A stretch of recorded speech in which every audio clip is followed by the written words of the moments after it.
Today, down in the comments, we're getting close to Halloween, and I really want to hear about your viewing habits around Halloween. Just personal interest. Do you watch new stuff? Do you watch old stuff? Do you do a mix? Do you watch any of the, I know all the cable networks do, like Fright Fest, and AMC does stuff, and now Shudder does stuff. Do you watch any of that special programming? Tell me about it down in the comments.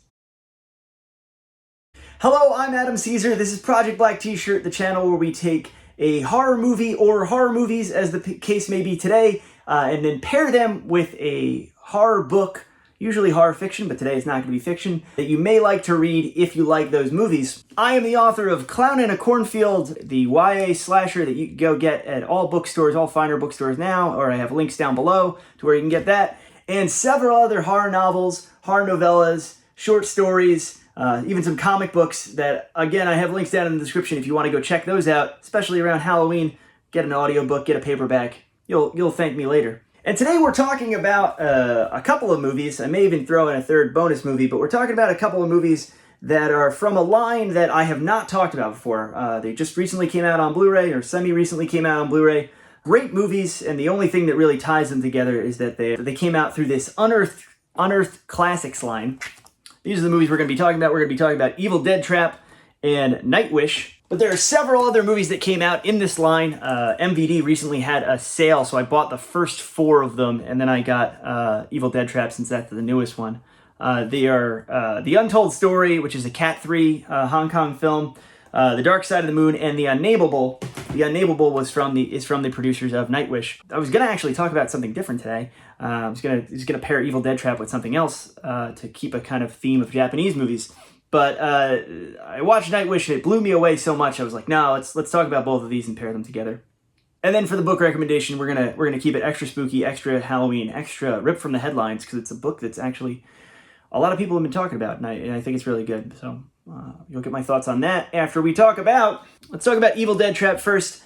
First of all, that title. It's a title that has intrigued me for a really, really long time. So long, because I've had the Unearthed Films DVD of Evil Dead Trap 2 for a really, really long time. And I've had this, it came in some kind of like grab bag box or something like that. Something I didn't specifically pick out to get Evil Dead Trap 2. So I've had this on my shelf and it's been taunting me, and I'm so obsessive and weird about things that I was never going to watch a sequel without having seen the first one. And this new Blu-ray was kind of my first introduction to this movie, a movie I'd heard about several times. I never really quite knew what it was. The name Evil Dead Trap makes you think it's going to be Evil Dead related, or even in the same ballpark as Sam Raimi's films. But it is certainly not. It's directed by a guy named Toshiharu Ikeda. Hope I'm saying that right. But he had directed a few Pinku films before this, Japanese kind of erotic, somewhat on the more violent edge of the Pink films. But Evil Dead Trap it's nothing like what I was expecting it to be. And even the cover, which is a newly commissioned art, it almost has like this kind of slasher vibe to it, and almost has this kind of it's late 80s, like maybe Saw precursor or Ringu precursor, because there's televisions and eyes and all that stuff. A woman who works at a TV station, she works this late night show, which maybe is like Japanese equivalent of public access. It doesn't seem like it's a super high budgeted show, but it's this overnight show where people send in tapes and she screens them. And if the tape is good enough or interesting enough or crazy enough, she's going to play it on the air. One day she gets a tape addressed to her that's this really enigmatic start to it. They're going through several different turnoffs on the highway, going outside of Tokyo into the boonies. And then she watches like an actual murder take place, like it's a snuff film. And she goes along with her reporter friends and a few hangers-on. They kind of pile in a van, and they're going to go investigate, following the steps that the video kind of laid out to get to where they're going. What's up with this murder? Is it real? Did it really happen? We could blow this whole thing wide open. So they're trapped. They are Evil Dead trapped by a possible masked killer, by a possible slasher. It has a ton of different genres all kind of melding into one here. There's this synthy score that feels very Italian, very giallo, very Goblin and Argento. and the cinematography kind of backs it up at some points, but there's so many hallmarks of American slasher, there's so many hallmarks of Italian giallo, where they're lured is this is out of commission, maybe military base, maybe something like there's bunkers and outbuildings and all this different. It has incredible production value because of where they shot it. But that little synopsis is just 5-10 minutes of the movie, and then it goes some really, really wild, insane places that it would be a huge spoiler to kind of talk about where this movie ends up in its third act.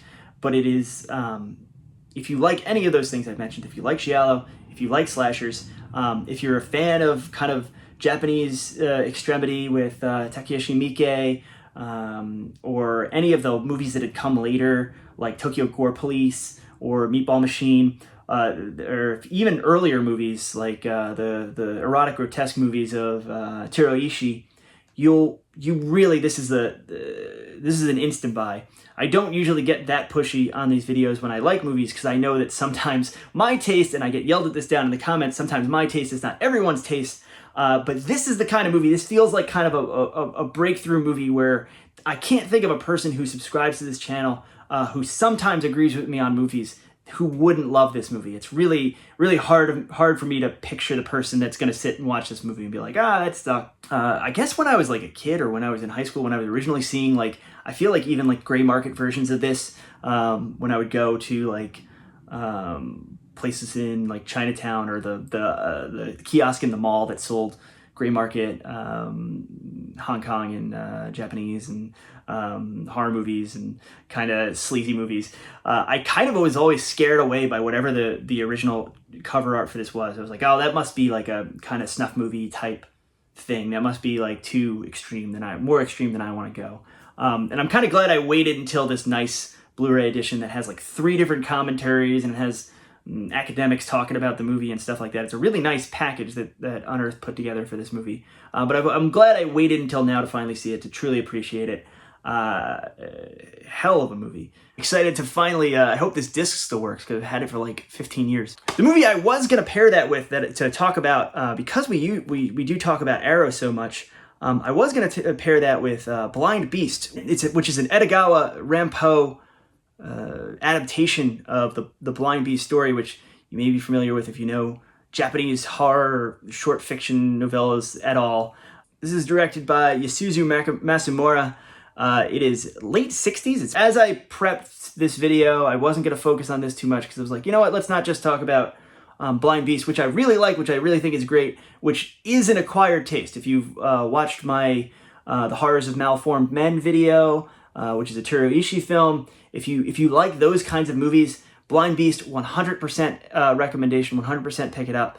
As I thought about it, I'm like, oh, we're getting closer to Halloween. Why don't I talk about something more overtly spooky? This is kind of a psychosexual drama, maybe a mix of something a little classier, like In the Realm of the Senses. But if you like films like this and want to see something with maybe a little bit more of an exploitation edge to it, a little bit more crowd pleasing is not the word, but a little bit more commercial, Blind Beast for sure, pick it up. Arrow's transfers, as usual, fantastic. So that was what I was going to talk about, even though I just talked about that for like 5 minutes or whatever. But then I watched NIGHTWISH. Holy crap. Then I watched NIGHTWISH, which is in the same Unearthed Classics line, which, look, they did a little, they do the numbers on the spines. And I don't even have the same editions of mine, so they don't even, I have like the DVD of Untold Stories, so my numbers don't even line up. What a pity. But, fantastic movie. I knew nothing about this movie. Around the same vintage as Evil Dead Trap, this is 1989. This is directed by a guy named Bruce R. Cook, who only directed one other movie before this. The best way I can describe NIGHTWISH is as a mix between Flatliners, Altered States, and From Beyond. It shares a lot of aesthetic similarities with From Beyond, and the special effects were done by Howard Berger, Greg Nicotero, and Rob Kurtzman. I'm not even sure if they were technically KMB effects at that point, because the opening title card just says Kurtzman, Howard, Nicotero. So I'm not even sure if they'd formally formed their bond there. But some of the gore and creature effects. Spoiler alerts: there are more than one creature in here. Some kind of creature. We have a cold open where a woman basically sees herself chased by zombies. And I'm like, what is this? I didn't think this was this kind of movie. And then we wake up and she's in a separate sensory deprivation tank, and she's a graduate student, part of this group of graduate students, and her professor is trying to get them to visualize their own deaths. It's a really odd concept and kind of like a almost like hard sci-fi concept. But it really works with the kind of cosmic horror, dreamlike horror that happens later in the movie. And then from that cold open, from what we know what they're doing, the group goes and sets up this experiment in this abandoned, disused house, this mansion in the hills. They go to kind of this remote location, and all the grad students are setting up. And it seems like it's gonna kind of be a more traditional American horror movie, like picked off one by one kind of thing. But every 10, 15 minutes, this movie turns into something else and really keeps you on your toes. Has a ton of horror tropes and horror cliches that really get introduced and then thrown away, and introduced and thrown away, and in a way that kind of like keeps you questioning, like, well, what the hell is really going on in this movie? And then it has a fairly satisfactory answer in the end to what's going on. But it really lets you have kind of all your cake and eating it too, all the best. It hits on a bunch of different subgenres very quickly and very satisfyingly, while still telling a cohesive story of its own. And it's not a winky movie. It's not a B movie. It's not a it's a lower budgeted film, but it's not jokey and it's not self-referential. It's really, really spectacular and interesting movie, and a movie that I'd been tipped to by a couple of my friends. We're in a group text, and they were like, "Oh yeah, Nightwish. I remember renting that. I remember it was really good. When this Blu-ray came out, it's the reason I got it."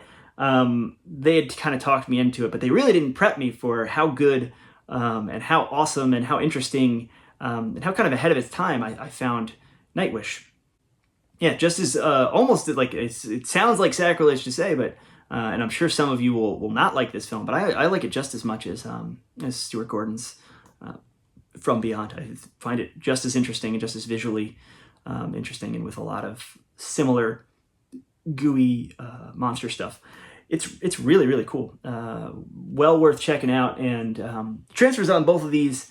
Evil Dead Trap has kind of that almost gauzy look that of Japanese films of that era had, but it still looks nice on Blu-ray, and this looks really sharp. This looks really nice. This week's book recommendation, it's been in the news. I read several articles about it. I saw the author on the Tamara Hall show. I never recommend books that big. I never recommend books that get that much news coverage, but figured we had to talk about it. I just read the audiobook, which is read by the author herself. This is Yours Cruelly, Elvira, read by Cassandra Peterson, written by Cassandra Peterson, Elvira herself. Yeah, I didn't quite know what to expect with Yours Cruelly, Elvira. I had pre-ordered it way back when it was first announced. I knew I wanted to read it.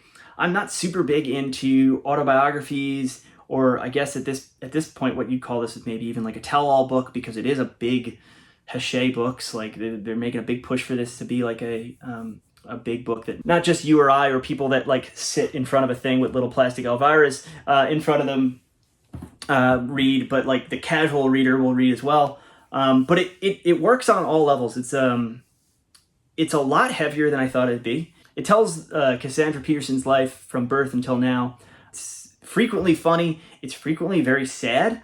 It's frequently kind of very interesting in the celebrity tell-all, like, oh, here's the dirt, or here's stories about some famous names, and half of the stories are really nice, and you're like, oh, that's a great story about Paul Rubens or any of her other people from the Groundlings or Phil Hartman, and then you'll get a few, and then there'll be stories about people that you might like their work, and they were really terrible to Cassandra Peterson, and it really colors your perception of them.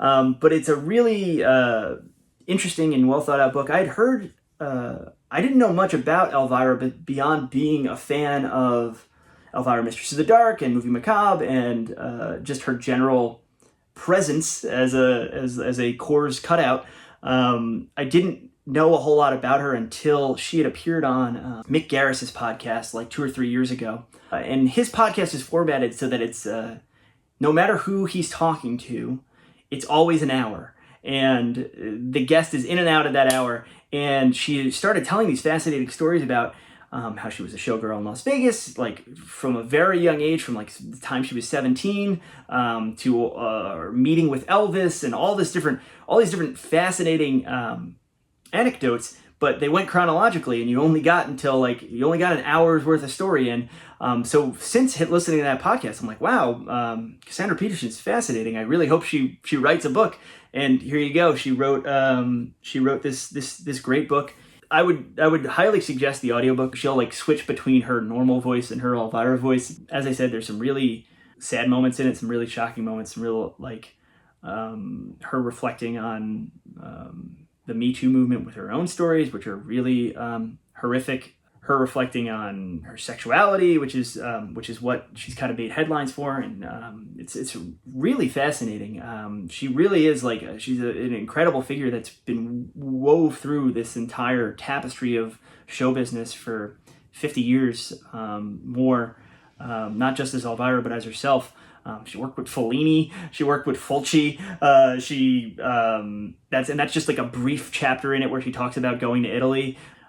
Was this huge activist for LGBT rights and animal rights and all this stuff that I didn't know about. And it's always entertaining, even though there's some funny bits and some sad bits.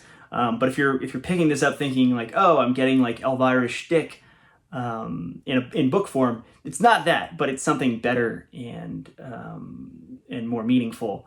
And I really, really liked it. I don't normally talk about the book recommendations this long, but I just finished listening to it, and I found it very affecting and very sweet and very nice, very melancholy in a way, because it's not even that it ends on that much of an up note, but it is just an interesting surveying of a life and a career that she was just on Shudder this weekend showing 4 movies, so career's still going. All right, thank you so much. I'm Adam Caesar. Clown in the Cornfield's the book.